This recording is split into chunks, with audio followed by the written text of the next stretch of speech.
Bonjour à tous et bienvenue à ce nouvel épisode de Chronique carolingienne. Aujourd'hui, je vous présente un contenu passablement différent, soit une entrevue avec mon ami cinéaste Richard Stanley, réalisée en automne 2024 à son domicile de Rennes-les-Bains, en France, au cœur même de la zone. Pour ceux d'entre vous qui voudraient un peu plus d'explications en rapport à cette dernière appellation, je vous réfère au contenu du premier épisode des Chroniques. Dans cette entrevue, Richard va principalement nous parler de l'influence qu'aurait eu l'auteur Howard Phillips Lovecraft sur l'ensemble de son œuvre cinématographique, tout en nous informant sur ses projets futurs. Bien évidemment, nous aurons droit à certaines anecdotes en rapport à cette étrange et mystérieuse région d'Occitanie que l'on appelle la zone. Un endroit où la magie des anciens semble être toujours vivante. Alors sans plus attendre, voilà donc cette entrevue avec ce cinéaste de renom. Okay, I'm here with my longtime friend Richard Stanley, which I have to say has been gracious enough to invite me here at the last minute so I can do this interview. So first of all, thank you very much, Richard, for having me here. Always a pleasure, sir. I've known Martin a bunch of years now, thanks to Montségur. It's a place that draws folk from all over the world, and I think I'd seen you go by in the village a couple of times before we actually ended up running into each other. In fact, we run to each other, I think it was in 2010, seeing each other each time I come to France. And today I just want to talk about, I can say a common interest, if not a common passion, about a great author called Howard Phillips Lovecraft. But I would like to know, what was your first interest in, let's say, this dark literature that we call the horror story? Well, I was pretty much indoctrinated from birth by my mother. H.P. Lovecraft was my mother's favourite author. Okay. So she loved that material before I was born. And there was a lot of, I guess it was the 1960s and 70s, there was a lot of wild pop art flying around at the time, the comic books of the period, and figures like Frank Frazetta doing the cover artwork to the reissues of the Conan the Barbarian stories by Robert E. Howard, and seeing that sort of stuff flying around on my mother's desktop as a child, it drew me, and seeing her passion for the material also made me realise that Lovecraft was special, and I guess she started reading me some of that stuff when I was 4 or 5. By the time I was 10 years old, I'd had a pretty good working knowledge of Lovecraft's mythos, and like a lot of other kids, got into the role-playing games, Call of Cthulhu, and a lot of the material that was around, and I guess I became, by the time I was 13, I would have been an obnoxious Cthulhu nerd. Okay, so basically you have your first glimpse of Lovecraft through your mother. Yeah, she was a fan. Okay. And she was enough of a fan also that when I tried to please her as a boy and bought books with Lovecraft's name prominently on the cover to give her as gifts, she would often object and point out that they weren't real Lovecraft books, that they were fakes written by August Derleth and other writers writing in Lovecraft style. So she taught me from a very early age, 5 or 6 I guess, to differentiate between the real good stuff and all the imitations. Okay. So that was, she gave me a sense for I guess what she considered to be the main vein, the core canon, the authenticity of Lovecraft, the great texts, in their authentic original state. So, how much of H.P. Lovecraft really influenced your work? I know that in Mother of Todd you made evident reference to the H.P. Lovecraft, but as for, let's say, Dust Devil or Hardware, were you a little bit influenced by like? I think in most of my work, Lovecraft's been an influence from the point of view that he influenced my life. In that I've never been a card-carrying member of any of the three great monotheisms. Yeah. Lovecraft's vision of deep time and of human civilization and consciousness being a literal blip in a sea of infinity. It has always influenced my perspective in life, and also gave me a good sense for interesting places, for places that were still contained some kind of elder magic, or were charged with like Montségur. Like Montségur, yeah, exactly. I think that living inside of a semi-Lovecraftian world naturally formed my worldview, and that would impact on the kind of work one ends up doing. But yeah, Mother of Toads was the first time I kind of took a step in that direction. But the gestation of Mother of Toads is fucking bizarre, pardon the F word. But it was. This is because it was a Ouija board that suggested we make the short film. It said, make Mother of Toads, make Mother of Toads. And we thought, what the hell's that? And then Mother of Toads turned out to be a story by Clark Ashton Smith, one of Lovecraft's friends. Yeah. And then digging into it, we then discovered that Mother of Toads was public domain, and that it was okay to adapt it, which then raised the question of, like, what's the deal with the copyright on the Lovecraft titles?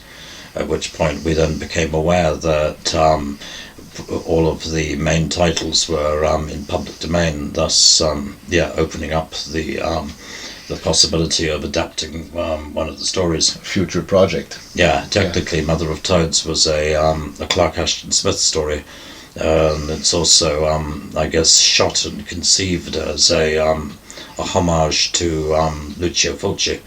Okay. With the Fulci's Book of Ebon, and the casting of Catriona MacColl, and in fact the way the thing is shot, the preponderance of big eye close-ups, and kind of the way it falls together. There's some rack focusing going on and things which I don't normally do, but she deliberately intended to be Fulci-esque. Okay. Mother of Toads did sufficiently well on its budget. It was a 20 grand movie. And it looked nice enough that the guy who funded Mother of Toads and the rest of the Theatre Bazaar project, who was a guy named Darrell Tucker, flew out to Montségur and was so impressed by the place, he said, I'll tell you what, I'll give you, I'll pay you 10 grand to write a script adapted from an H.P. Lovecraft story. And my immediate reaction was, that's great, I'd like to adapt the Dunwich Horror, but for mysterious reasons, Darrell Tucker, who was the impresario of the West Virginia Concrete Company, he was spending his concrete fortune, insisted that instead I should adapt Color Out of Space. So is there at this point that the project of Color Out of Space came to your mind? I thought about it years before, because it's sort of as a teenager, back when I was around 13, I think I toyed with the idea of whether one could adapt colour. It's kind of the low-hanging fruit on the tree, because it's set in one location on a farmstead in New England, and it's not set at the bottom of the Mariana Trench or in Antarctica, so it's easier kind of, to make a little bit. Yeah, it feels like it's more user-friendly for filmmakers as a source to adapt. Other question on Mother of Toads. You told me it came when you were playing with the Ouija board. Was it in Montségur, probably? Yeah, glow-in-the-dark, hot pink Ouija board purchased from Toys R Us. Oh my god, okay. And it basically wrote Mother of Toads. Okay. We were bored and started messing around with the Ouija board, and it pretty much dictated the whole of the short movie. Right down to details like it's an American couple and they buy earrings in the Mirepoix and in the market in Mirepoix and stuff. It was pretty much all scratched out on a Ouija board. So it's pretty original. Yeah, it is what it is, and one thing led to another. I think it's responsible for a lot. Also, that was while my friend Urani, the little sorcerer from the River of Colours, was still with us. And Urani was drawing a lot of magical rituals from this paperback Necronomicon, this French edition of the Necronomicon. But his favourite movie was The Beyond by Lucio Fulci, which he was really solid gun on. So as a sort of bizarre joke, it seemed to make sense to bring the star of The Beyond, Catriona MacColl, to Rennes-le-Château, where this alleged portal to hell is supposed to be, to one of the Fulci's 7 dreaded gateways. I mean, that was kind of the lunatic impulse that led to Mother of Toads. So I know this man by the name of the magician of the River of Color. Unfortunately, I couldn't meet him, but I know that you put a special character in Color of the Space, which his name is Azra, which was played by I think is Tommy Chong? Yeah, I mean, if Urani had still been alive, it would have been nice to actually cast him in the movie, because I'd love to have cast Urani in something. Unfortunately, he'd already checked out at that point in time. And Urani was responsible for a lot of Lovecraftian stuff here in the zone because of his practice, his ritual magic, which I thought was cute when I first turned up. I couldn't believe that he was celebrating Yog Sothoth Day once a year, and his lack of interest in distinguishing between fiction and fact, to the extent that it seemed irrelevant whether it was real magic or whether it was something dreamed up by George Hay and Colin Wilson, who were I think the people who ultimately came up with the ritual stuff that Urani was doing. Okay. But the fact that he believed in it, was shaping his lifestyle around it, was something that fascinated me as an anthropologist as well as everything else. But the longer I knew him, the even creepier part of it was that it seemed to work. That on some level, Urani may have been responsible for everything that happened. I mean, as with the Ouija board, as with he was there for the Ouija board thing? He wasn't, but if he had magical powers, or if what he was doing was for real, it's strange that he started by pinning box covers from Lucio Fulci's The Beyond to trees and writing magical signs on it, and then lo and behold, a film crew arrives, and then Catriona MacColl, the star of The Beyond, comes and signs his autograph, and on some level the whole thing felt like it was Urani's dream of bringing his favourite movie to his shack underneath the Red Plateau, where Urani had been trapped there for many years because he smashed the mirror in the Tor Magdala, believing that the mirror in Sornia's tower was a portal to hell or to the other world, whereby the devil was coming in and out of this world, and he smashed the mirror, after which he was banned from the plateau for life, and to some extent he could never leave the plateau, like he was sort of the guardian at the gates of hell. At least that's how he saw himself. Well, he was living underneath the plateau on the River of Color, no? Yeah. After that? Very nice property facing the plateau, which he had managed to buy for about 2.5 francs back in the day, for almost nothing. For the rest of his life, the mairie and the local community tried to force him out in every way possible. They offered to swap him houses and different apartments for his land. Ultimately, they sent thugs around to the cottage who beat him up and smashed his stereo over his head, after which he went up on the plateau in Rennes-le-Château and painted a swastika on the door of the mairie, at which point he was arrested and sectioned and then forcibly treated with Aldol and various other psychoactive substances. So he was locked in a running death battle with the mairie, which went on for a while. Okay. For people interested in seeing more of this Urani, the magician of the River of Color, you can see him in the documentary The Other World, L'Autre Monde, done by Richard Stanley. I think it's probably one of the most interesting character of this documentary. Yeah, he kind of dominates the film. Oh yeah, great. But I should say that he also dominates a movie called Bugarach, the motion picture. There is a Bugarach film shot in 2012 showing the outbreak of epidemic mass hysteria that happened here in Bugarach. And once again, Urani really dominates the story, even though it's about the epidemic hysteria outbreak and the belief that the world would come to an end. You're speaking of the Maya apocalypse? Yeah, there was a very confusing and bizarre thing that happened here when the Mayan calendar was thought to have run out in December the 12th, 2012, that was when it was. What was bizarre about it is that it wasn't really that everyone thought the world was coming to an end. There's a myth here in the region that this area will be protected in the event of an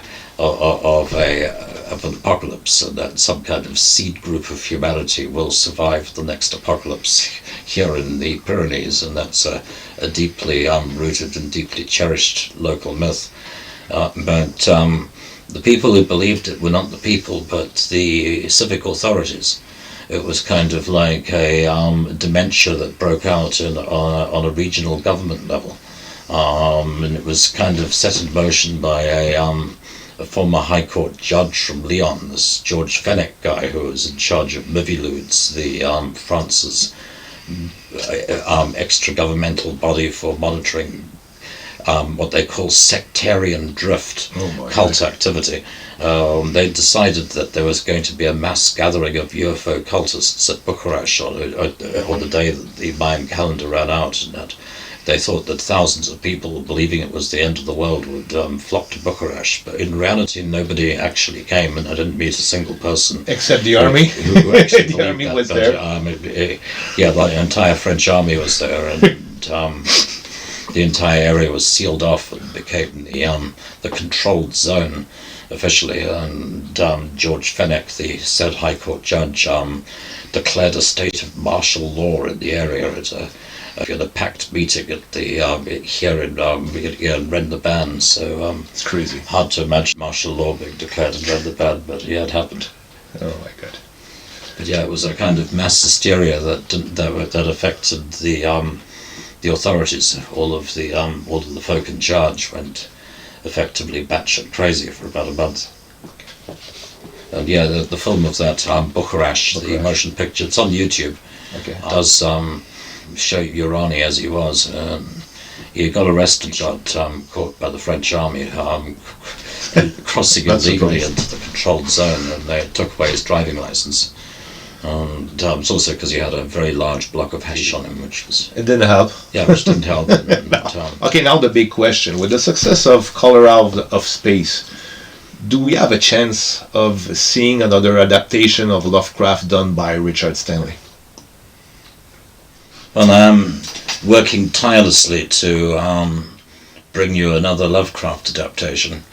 And I believe that the film wants to get made, and it's a long in gestation adaptation of the Dunwich horror, which is the same project that I suggested we should adapt to Darrell Tucker from the West Virginia Concrete Company all those years ago.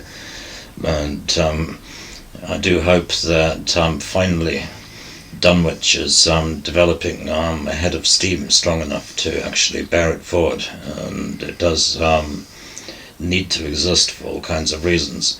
Lovecraft's been wrongly attacked and stigmatized, and I think it's time that Providence, Rhode Island's favourite son, returns to Cottage Hill, and I'd like to see the first major Lovecraft adaptation to be shot in Rhode Island, would be awesome. in the locations that gave rise to the original material, because those places still exist, and you can still find your way into bits of Lovecraft's Arkham. It's hard to ignore things like Butler Hospital, which is clearly the original of the Lovecraft's Arkham Asylum, and the place where we assume in the DC universe the fucking Joker is held. Was that a place where his father was held too? Both of his parents. Both of his parents finding him. Yeah, both of his parents died in Butler Hospital. Fully creepy and fully gothic. I have no doubt in my mind that Butler is the Arkham Asylum, and also I do believe that Brown University is Miskatonic University. Okay. And there's textual clues for folk who are really determined about the sort of thing. If we look at Dunwich Horror, the story, we note that the Whately family's ancestors fled from Salem because of persecution at the time of the witch hunts. And there's reference to Boston, there's reference to Harvard, but no reference to Providence is ever made in the story, and it's pretty clear that Arkham is not Boston and Arkham is not Salem. But there's a good argument that Arkham is bits of Providence, of what Lovecraft knew and loved best. And you can also see an illustration of that in a story called The Unnameable, where the character at the beginning of the story is describing how they're sitting on this flat-topped vault in the graveyard in Arkham, having a conversation, and describes the view from the vault. And this, I sat in the spot, and it's in a 17th century graveyard, St. John's graveyard on College Hill in Providence, and very clearly one sitting in the opening paragraphs of Lovecraft's story. It's definitely where Lovecraft was sitting and what he was describing. So a dream is to create a film with the full cooperation both of the Rhode Island Film Commission and Tax Department and Brown University, which is shot in the actual locations that stitches together an evocation of Arkham and Lovecraft country, which is hopefully definitive or close to as close as possible to what the man intended. No one's tried to do it before. The concept of conjuring Arkham into being on screen is very exciting to me. The story also involves the Necronomicon, Lovecraft's Book of Ancient Lore, which is front and center in the story. So it also means having to create our own Necronomicon, and decide what actually is in the book when the book is opened. Well, let's hope for the best with this project. I'm sure that I'm not the only one who wants to see it come to life. Yeah, it's been a while coming, and I do think that Howard Phillips Lovecraft needs to be reevaluated and perhaps better understood.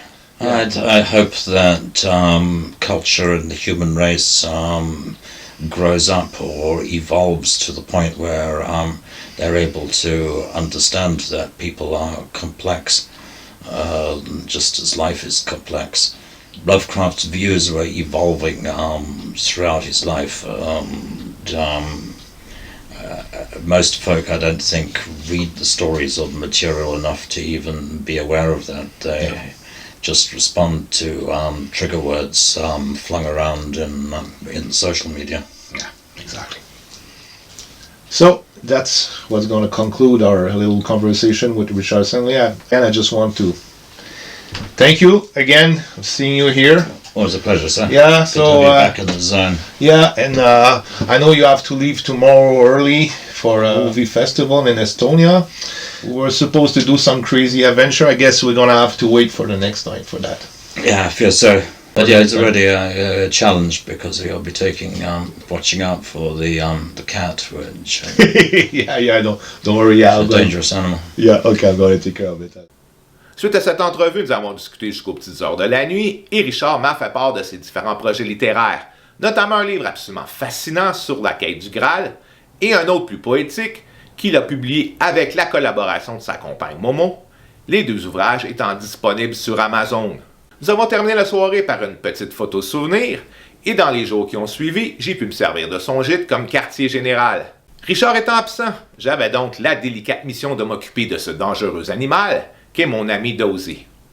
Durant mon séjour, je me suis retrouvé dans un décor étrange et original, composé de statues mystérieuses d'anciens dieux et d'accessoires des films de mon ami cinéaste, dont cette fameuse tête de ce robot tueur venant de son film culte Hardware.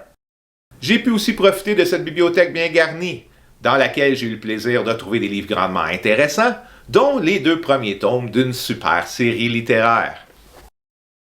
Cette entrevue avec Richard Stanley et le temps passé dans sa demeure au cœur de la zone m'a permis encore une fois de transformer un voyage d'agrément en grande et enrichissante aventure. Voilà ce qui conclut cet épisode de Chronique carolingienne. Mais avant de vous quitter, je voudrais quand même mentionner qu'une partie de mon inspiration me vient de ses contacts et surtout de cette amitié avec Richard Stanley. En vous donnant ici une petite aperçu de toute l'étendue de son influence. Sur ce, je vous dis merci, à la prochaine et surtout, bonne lecture.